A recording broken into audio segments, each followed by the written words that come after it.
Watch me now. Hey, what's up, church? This section is rowdy, okay? I saw y'all the whole time. Hey, are y'all good? You guys happy to be in church? Man, listen, worship was so good. Like, I'm coming back to the next service just for the worship, okay? You can double dip, you know that. You can come to church twice. And so, anyway, I'm super glad that you guys are here. I hope you guys are having a great day. Maybe you're not having a great day. I woke up this morning and I got my car. And, I was feeling like, godly this morning. I'm going to church. I'm the pastor. I got my car. It said, my check engine light was on. It said, you need to see your dealer. See your engine dealer or whatever, your Toyota dealer. And my car's not that old. And so I'm like, got all messed up on my way to church. But then I got here and I started thinking, I got no problems in life. I woke up in a warm house this morning. My dog was snuggling with me. That's probably why I was warm. Food in the pantry, and I get to come to church. And so I don't know if you're having a rough day, but sometimes zooming out can just give you a different perspective. And so I'm excited that you're here. And maybe this is your first time here. We know every Sunday is somebody's first time. And so if that's you, I hope you feel like you're at home. Welcome here. We're glad that you're hanging out with us. My name is Joel. I'm one of the people on the team here. And after the service, I'd love to meet you. If it's your first time, like Cotter said earlier, I'll be out in the lobby. And so stop by and say hello. I got some gifts for you. And maybe you're not here because you're watching online. You're watching on YouTube or Facebook or listening on Spotify. And so can we just make some noise for our first timers and our onliners right now? You guys are awesome. Hey, if you missed last weekend, or maybe you're new with us, we're in this series right now called Rom-Com, and I'm just curious, who knows what Rom-Com stands for? If you know, just shout it out. Thank you, ladies of Bay Shore. See, all those Ryan Gosling movies you have been watching are paying off in church, okay? So rom-com stands for romantic comedy, and I named this series rom-com for one reason, okay? I really believe that the Bible can help us put the comedy and the fun back into our romance, back into our relationships. Now, I know, I'm looking out here. Some of you are like, Joe, I'm so single right now that if I want a vacation for two, I'm going twice, okay? So this series is not for me. Listen, number one, 2 vacations, nice. I would recommend Cancun, I'm just saying. But number 2, I'm trying to work really hard to make different parts of this series helpful for you if you're single, dating, married, divorced, or even a Pittsburgh Steelers fan, okay? So, this series is for everyone, is what I'm trying to say. So, to start out today, I got a question, and it's kind of a weird one, but go with me. Have you ever been chased before? So some of you are like, by the cops? Yeah. Listen, I watched some of you pull into the parking lot up here. I am not surprised, all right? Some of you drive crazy. But I mean, have you ever been chased like maybe by your kid or maybe in a game of tag or maybe by the neighborhood goose? Come on, how many of you have been chased before?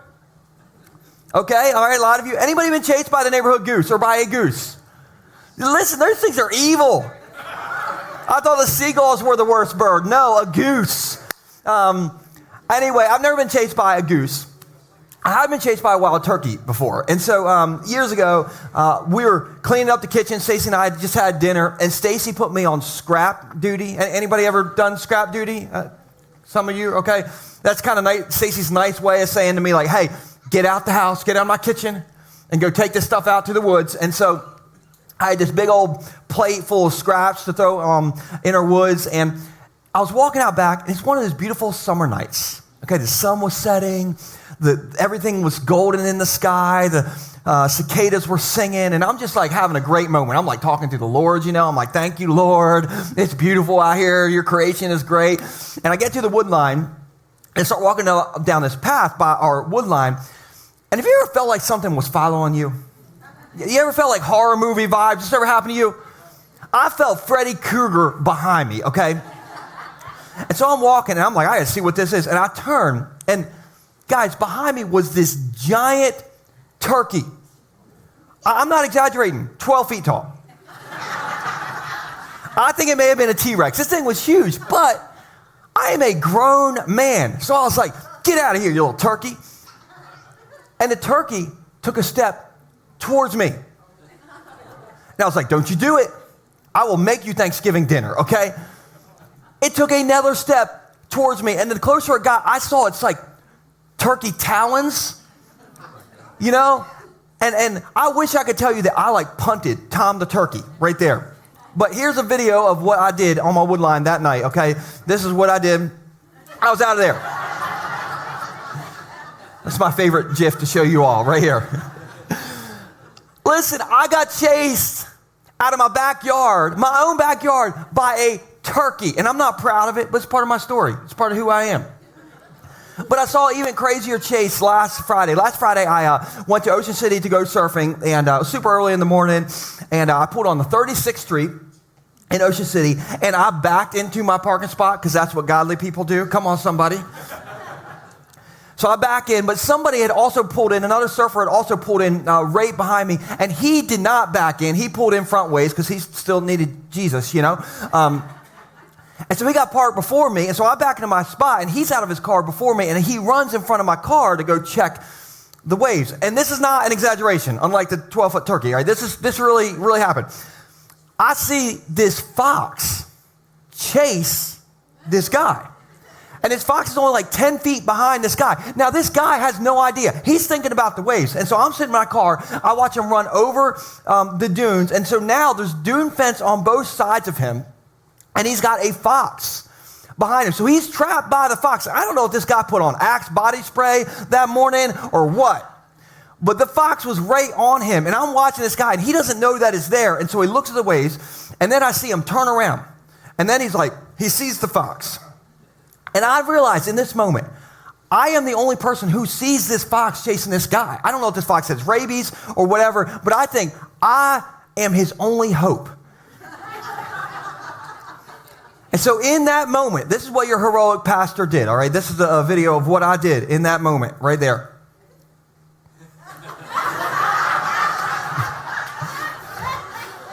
Listen, I am not Steve Irwin, people, okay? I am a pastor. I wasn't going out there to some rabid fox. And so, anyway, true story. This guy somehow gets around this fox, runs back to his car. The fox follows him to his car. He gets in his car, and the fox just sits 3 feet from this guy's door. Just sits there. And so I'm in my car, and finally I'm like, I'm going to go surfing. So I put my wetsuit on, and the fox thing, I wasn't wearing Axe body spray. He didn't want anything to do with me. I go surfing. This guy apparently got in his wetsuit somehow because I'm out in the water. I see him run over the dune. Guess what's chasing him still?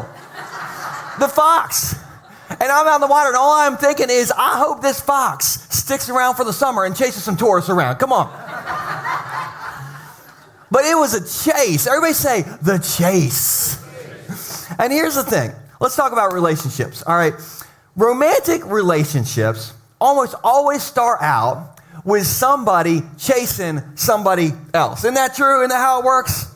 I mean, that's the plot to every rom-com. Guy sees girl. Guy likes girl. Girl sees guy. Girl's disgusted by guy. Guy asks girl out. Girl says, I'm going to call the cops. Guy keeps chasing the girl. Girl does call the cops, but the guy keeps chasing her. And finally, she's like, I will go out with you on one date, but don't get any ideas. It's not going anywhere. They go out on one date. They fall in love. They get married. They have 5 kids. Roll the credits. That's every rom-com. Right? Like there's this chase, and there's all this fun, you know. And listen, at first, in relationships, the chase is easy.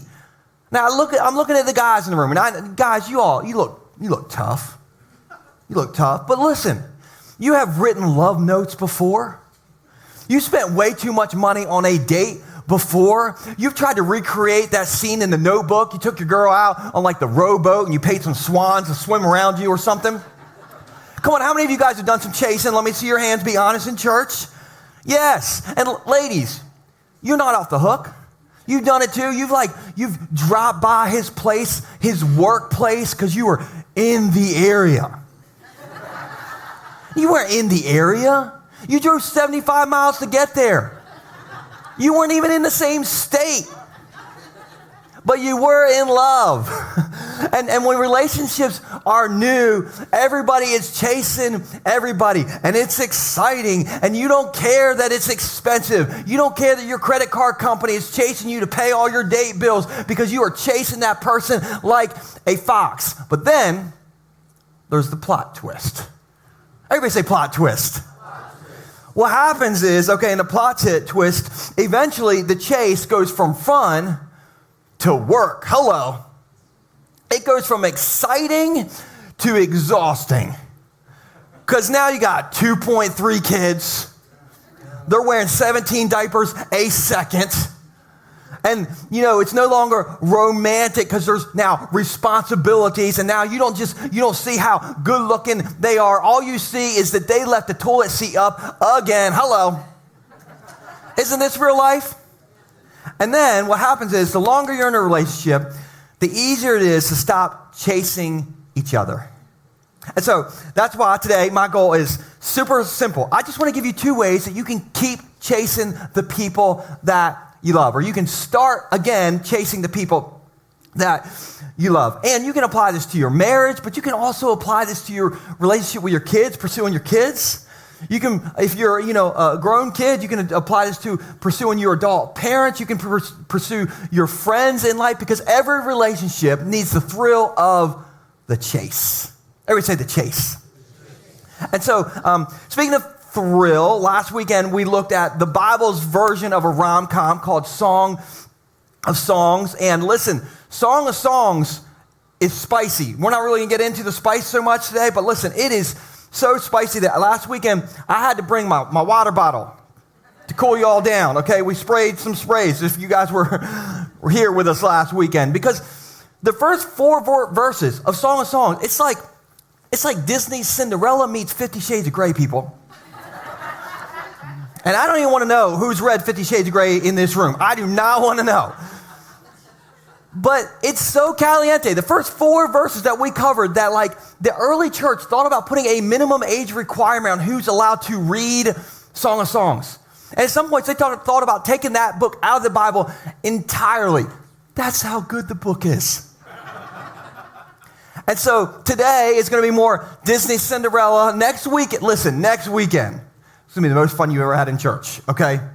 But we are talking about the birds and the bees next weekend. If you got small kids, you take them into kids' church next weekend, or that van ride is going to be so awkward on your way home. But I want to show you what King Solomon's wife says to her husband, King Solomon. And so this is in verse 7. We stopped on verse 4 last weekend. We're going to skip a couple of verses and go to verse 7. And she says this to her husband: "Tell me, my love, my husband, my boo thang, where are you leading your flock today? Where will you rest your sheep at noon?" Now, she's talking about flocks and sheep and noon. Who is confused right now? Who's confused? A little bit confused? Okay, that's because she's speaking lady code. So not much has changed in the last 3,000 years. But what she's saying is, hey, where are you going to be at lunchtime? Hey, send me a text with your location, because I want to meet you there so we can go on a date. Now, don't miss this. They are married, but they are still dating each other. And this is important, all right? We'll put this on the screen. Dating isn't just how you meet somebody. Dating is how you keep somebody. Dating isn't just how you meet somebody. It is how you keep somebody. Now, some of you have been together for so long, you're like, what's a date? Hey Siri, what is a date? The date is April 14th, okay? Siri told me. No, listen, that's not a date. And by the way, going to the Aldi after church today together is not a date. Like, if we go to the grocery store together, doesn't that count? No, listen, unless you're buying chocolate-covered strawberries and aphrodisiacs. Come on, somebody. Sorry, I'm trying to keep today PG, but that is not a date. And so here's my first point. We'll put this on the screen. How do we never stop chasing the ones we love? Keep dating. Keep dating. Now, I'm curious. This might be awkward, hopefully not, but how many of you have ever been on a bad date before? Let me see your hands if you've ever been on a bad date. Okay, all right. Some are like, I'm on one right now. He took me to a church in a basement. Listen, The worst date of my life, true story, was the first date of my life. What happened is in sixth grade, my parents took me out of public school and they made me go to this small Christian private school. And I found out right away that in Christian school, they didn't have prom. Apparently, like if you dance, you're friends with the devil or something. And so like there was no prom, okay? And by the way, I think that's why I can't dance to this day. I blame Christian school. Like, I think the first time I ever danced was at me and Stacy's first dance, and I was out on the dance floor. I was like doing the lawnmower, you know, like. Stacy's looking at me like, I do not know what I've gotten into. But that's Christian school's fault. Anyway, so we didn't have prom, all right? But we did have something called MORP. Now, MORP, spelled backwards, does anyone know? Prom, okay? It was our school's backwards way of having prom, but it's just called MORP. But it was backwards because you couldn't dance, you didn't dress up, but you did have a date. And so I remember I asked this girl, Crystal, if she would be my date to MORP, and she felt sorry enough for me. She said yes. And I remember being so excited because this was going to be my first date. And so I went out, true story, and I bought a shirt that glowed in the dark. How could this not be the best? This is like a glow-in-the-dark shirt, people. And so I remember being super excited. So on the night of MORP, I got my glow-in-the-dark shirt on. I was about to walk into our gymnasium, which they always kept the lights low for MORP, And so like I thought, wait till the school sees this shirt. And so I walked in with my glow-in-the-dark shirt. And actually, here's a picture. The yearbook got my picture. I thought I had the coolest shirt ever, okay? And actually, my best buddy, Bo Dukes, was there, and the yearbook staff got a picture of him looking at my shirt when I walked in. So this is Bo Dukes watching my shirt when I walked in. Here's a picture. There we go. Oh, never mind. This is me looking at the eclipse on Monday. I didn't have eclipse glasses, so I put on 3 pairs of sunglasses. Anyway, Bo needed 3 pairs of sunglasses when I walked in because I had this bright shirt on. And so I was like, wait till Crystal sees this shirt when she shows up. And so actually she showed up, and we have footage of Crystal when she showed up and saw me. This is her. Crystal was done. And she ran straight from me into my buddy's arms, Mr. Josh James. And Josh, if you're watching this, I remember, man. And Crystal stayed in Josh's arms for the rest of the night. And I don't know why, to this day, Josh was not wearing a glow-in-the-dark shirt, so I don't know what he had going with him. But anyway, that was such a bad experience. In 8th grade, that was 8th grade when that happened, I did not date for 4 more years. And I was totally good with it. I was like, I'm going to wait for somebody who can appreciate my no dance moves and my glow-in-the-dark shirt. And so thank the Lord for my wife, Stacy, okay? But I tell you that because some of you are like that. You are done with dating altogether. You're like, been there, done that, I'm good. I got a cat. And if that's you, if you're single, I just want to encourage you. Do you know what Bible hero Paul said about singleness? He said singleness is a gift. I mean, it's cheaper. You get to pick the Netflix show every single night. You don't have to figure out who left the toilet seat up. You did. And so, listen, you don't need a ring on your finger to live a full life. You don't need a boyfriend or a girlfriend to smile. Listen, our fulfillment in life and our joy in life comes from a person, and his name is Jesus. And let me just tell you this. Jesus won't walk out on you. Jesus won't talk down to you. And Jesus always pays the bill. Our sin bill, people. And so listen, your fulfillment and value in life comes from a person, and his name is Jesus. And so if you're single, embrace it. Paul says it's a gift. And if you're single and content, here's my tip. Just stay single. Why ruin a good thing you got going, Now, some of you're single, but you are not content. You're like, I am ready to mingle. I want to hear the Marvin Gaye music. I want to, chase a fox. But you're like, but I don't know really where to meet somebody.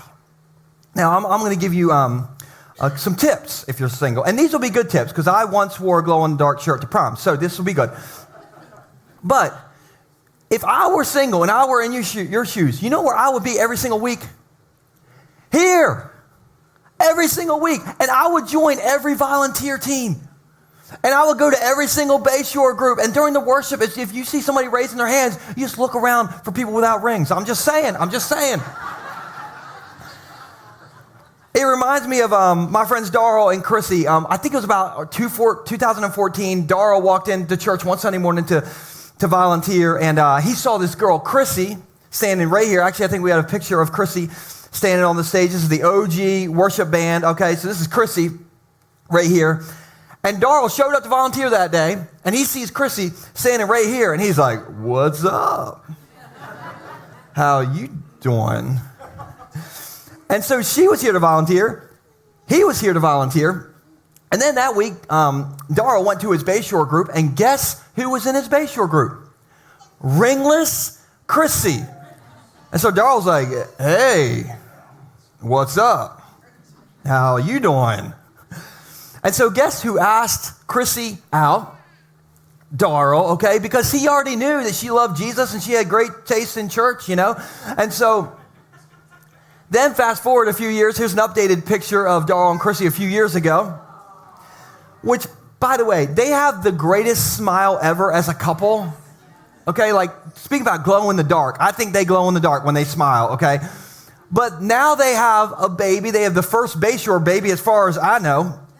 And her smile is going to be amazing, of course. But listen, here's my 2 cents, okay? If you're single and ready to mingle, all right, I would go to places and get around people who are looking at life the same way you're looking at life, who are heading in the same direction that you're heading, who are, following Jesus the way that you want to follow Jesus. And I am biased, but I think the basement is a better place for that. This basement is a better place for that than Tinder. Okay, moving on. Some of you, you're like, "But I'm in a relationship, so what about me?" Okay, and so when you're in romantic relationships, whether you're married or you're dating, life gets busy. Eventually, the honeymoon phases ends, and now you just got bills and babies and bosses and more bills and more babies if you're Bodukes and more bosses, okay? And your kids get on the sports teams and the traveling trombone teams or whatever. And what happens is now you don't got time for a date. If you get time, you know what you want to do? Sleep. Take a nap. That's what you want to do. And after the chase, what happens is we stop dating and we start surviving. And as long as we're not drowning, we're winning, we think. But I think every relationship, if you want it to thrive, you got to keep chasing. You got to keep dating. You got to keep pursuing. So back to Song of Songs. Old girl, remember, she wants to go on a date with King Solomon. And so he says, or she says, where are you going to be at noon? And so here's what King Solomon says in verse 8. He says, "If you don't know, O most beautiful woman, follow the trail of my flock." Now, do you hear what King Solomon just said? He said, "Take a hike, girl." Everybody say, "Take a hike." Now, married people, do not go home today and just say, "Take a hike." Oh, I learned it in church, and tell your person, like, take a hike. That is not going to be good for you. In this case, take a hike is a good thing. He's saying, listen, I'm way out in the fields. I'm way out over here doing, feeding the sheep, feeding the flock. So you're going to have to like follow the flock, where they eating, all their droppings, all that stuff to get to me. What he's saying is, I want to go on a date, but you got to put on your hiking boots, girl. You got to put on those Timberlands, girl. And then when you get to me, like, we will definitely date, but it's going to take some work. Now, question, all right, for her to get to him, would you say it's going to take some effort? Yes or no? Yes. Now, if you're dating or married, you need to know this.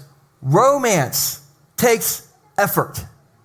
If you want to keep the calm, the fun in romance, it's going to take some effort, okay? And so that means you may have to, I'm busy, me and Stacey, we have a family calendar. Anybody got a family calendar? That means you may need to sit down and put a date on the family calendar. And it also means, guys, you might have to spend some money. And I know, I don't like to spend money either, all right? But you may have to spend some money. You may have to find those Dockers in your closet that you haven't worn since like 1997 with the pleats on the front. Get out the braided leather belt. All right, all that weird stuff. And go on a date because again, we said this earlier. We'll put this back on the screen. Dating isn't just how you meet somebody. It's how you keep somebody. Now, some of you've not been on a date for so long. When you go home from church today and you're like, hey, baby, let's go on a date. Just you and I, one-on-one. That person may be so shocked, they may stroke out right there. Like, you may be doing CPR in your living room this afternoon. But go on a date. Have fun. Dave Ramsey sin and put it on the credit card. And if you're married, listen, on the date, don't take your phone out, but definitely make out in Jesus' name. Woo, okay, thank you for that. And let me just kind of broaden this. You don't just have to go on a date in a romantic way. You can take your kids on a one-on-one outing. When I was growing up, my dad used to take me and my brother bowling and would take us to the arcades one-on-one. It was like our favorite thing ever. So you can do that with your kids. Kids, if you have adult parents, you can take your parents out just to show them that you care about them. You can go one-on-one out with your friends because how do we never stop chasing each other? We got to keep dating, keep pursuing. And the other thing is this, keep communicating. We'll put that on the screen. Keep communicating. Now, I communicate for a living, and this might surprise you, my wife is the talker in our house. And that maybe doesn't surprise you. I remember reading years ago that on average, guys, we say around 7,000 words a day. And ladies, on average, you say around 20,000 words a day with gusts of up to 25,000. And my wife is above average in every way, okay, including talking. And so I remember a couple Friday nights ago in our house. Now, in our house, Friday is the only night that we stay up late. And my love language is I want to go to bed in the single digits. Anybody like that? You just love to go to bed early. The earlier, the better. All right, that's my love language. My wife, she wants to stay up forever. If she could just be a zombie and never sleep.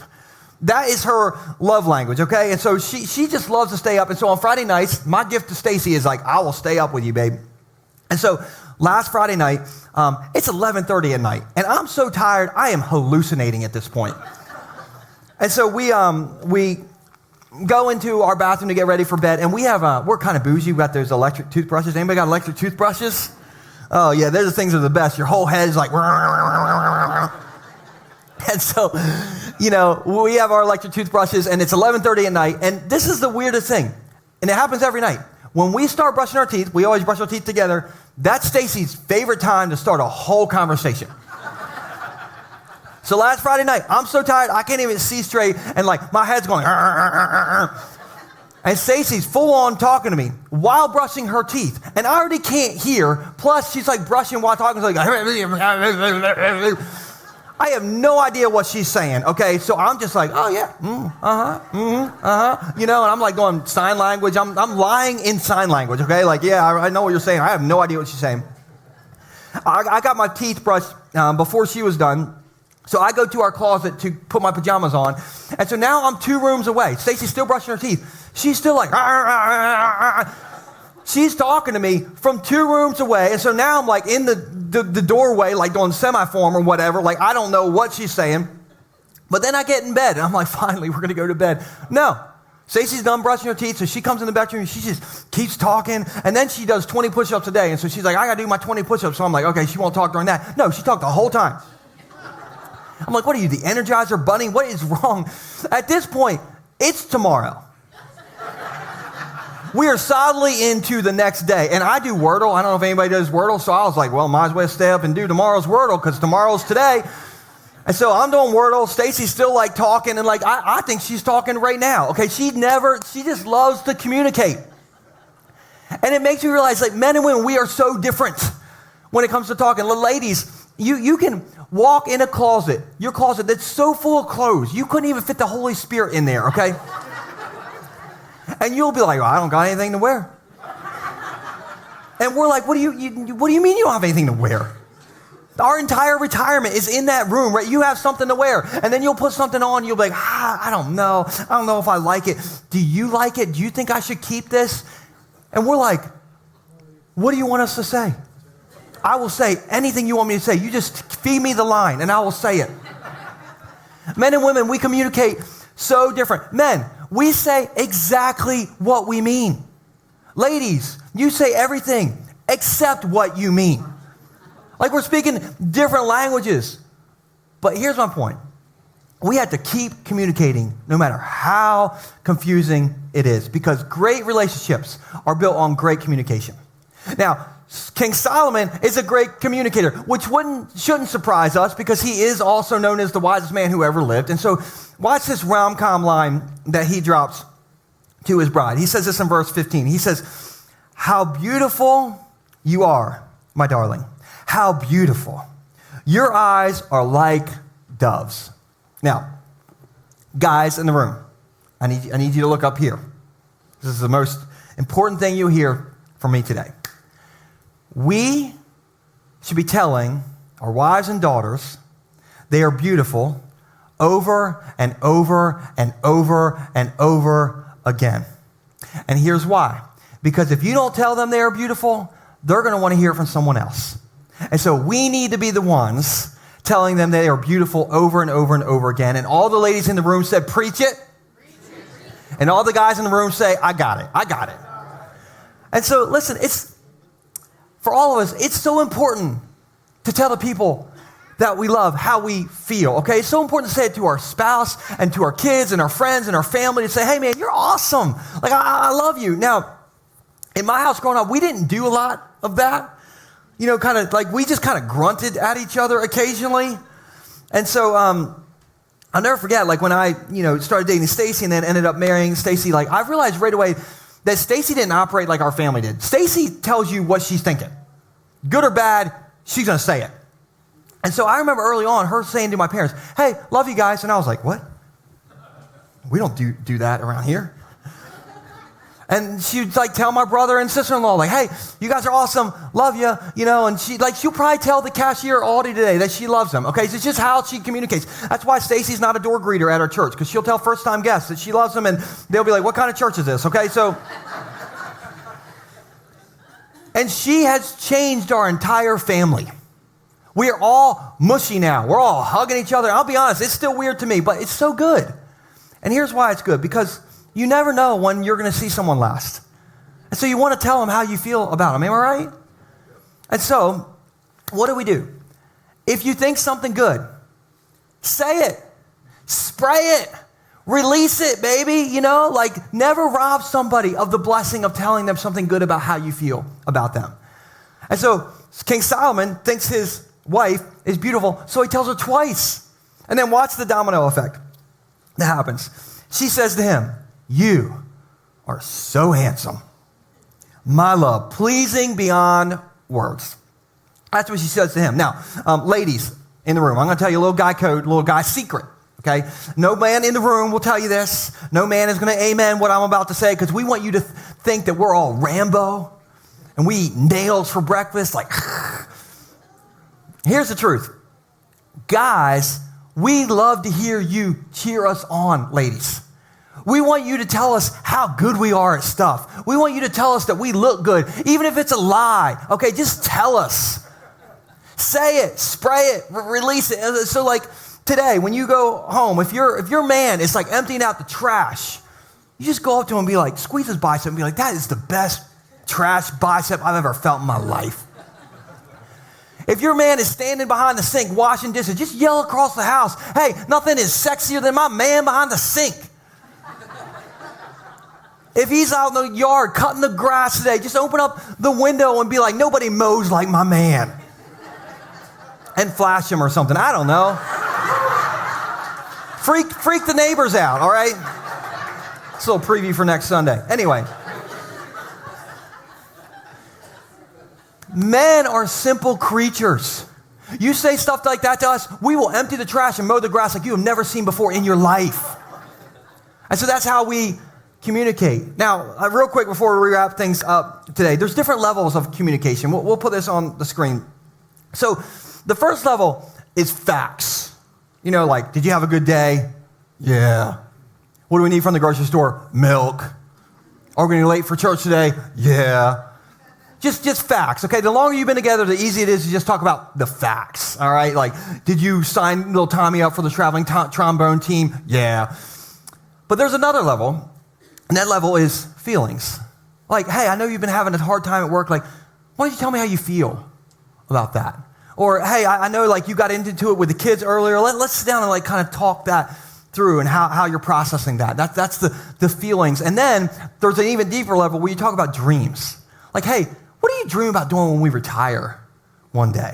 I've noticed that you started running. Like, are you dreaming about running a 5K? You dreaming about running a marathon or whatever? Or, you know, I saw on Google that there's this great place of vacation, Bora Bora. You want to put that on our bucket list and take our pastor and his wife and pay for them to go? I mean, just dream, whatever. But in any relationship, married, parent to kid, kid to parent, friendships, don't just live in the facts zone. But dive into the feelings and the dreams that person is having. And here's why. Because great relationships are built on great communication. And dating isn't just how we meet somebody. Dating is how we keep somebody. And so you got to chase people. Like that fox. Chase that person in Ocean City. And so just to wrap up week 2 of Rom-Com, what are our action steps this week? We'll put this on the screen. And this is for everybody. Plan a date with someone you love in your life. Now, if you're married, I would recommend this be your spouse. But this could also be, you know, you take your kids out on a one-on-one, or you go out one-on-one with one of your friends, or you take your grown parents out one-on-one. So plan a date with someone you love. And then part 2 of this is on that date, move past the facts and talk about their feelings and dreams. I don't see anybody taking their phone out and taking a picture of this. You guys are trying to skip out on your homework. This is good stuff right here. This week, plan a date, and then on the date, you know, don't just talk about facts, like, how was your day? Good. What are you going to eat? Chicken wings. But talk about their dreams and talk about their feelings. I want to end today, this really the same way I ended last weekend. And speaking of last weekend, before the service started, I was over here, and I was talking to Nick Rampy. I think Nick Rampy's in the room. Where's Nicky at? There's Nick. Sorry, I don't mean to point you out, man. You're like, I'm here. So I was talking to Nick right back here before I preached last weekend's message, and he was like, hey, what are you talking about today? And I was like, Nick, it's getting spicy today. Like, I brought my water bottle. I'm showing him the water bottle, and I'm like, hey, you need to sit under one of these air conditioning vents because it's going to get hot in here. And as I'm telling Nick what we were going to talk about last Sunday, Miss Patsy walks up to us. And she's like, what are y'all talking about? What is your water bottle for, Pastor Joel? And sweet Miss Patsy is right here, and she is, listen, I felt like I got called by the principal when she walked up. I'm going to be honest. I was like, oh, Lord. And I said, well, Miss Patsy, we're getting a little spicy today. We're talking about Song of Songs and, like, romance. And Miss Patsy didn't miss a beat. She was like, oh, I got a man. I was like, what? Who's the dog dating Miss Patsy in church? And she said, no, I wake up every morning and Jesus is my man. And she said, yeah.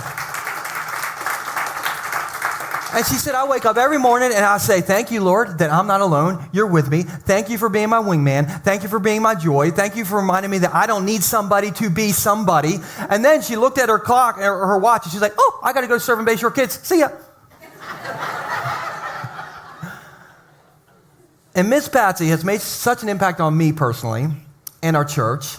And I think her words were words of wisdom. And similar to what I said at the end of last weekend's message, I just want to remind you again, and we'll put this on the screen. You don't need a significant other to be significant. You are significant because of Jesus. You don't need a significant other to be significant. You are significant.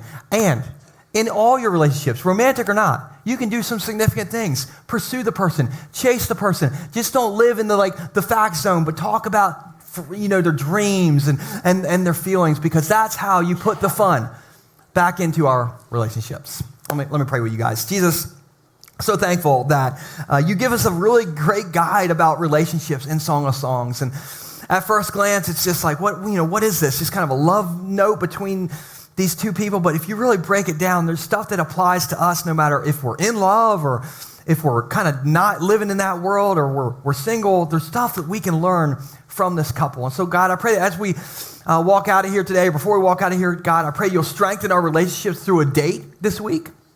And that on those dates, we'll maybe break the ice and talk about something that's not in our routine. We'll talk about something deeper. We'll talk about something realer and the stuff that's going on inside of us, God. And I pray that as that happens, you'll just bind those relationships together, bind our relationships together. And God, I just thank you that at the end of the day, you're the one who makes us significant. And our value comes from you and you alone. In Jesus' name. And everybody said, Amen.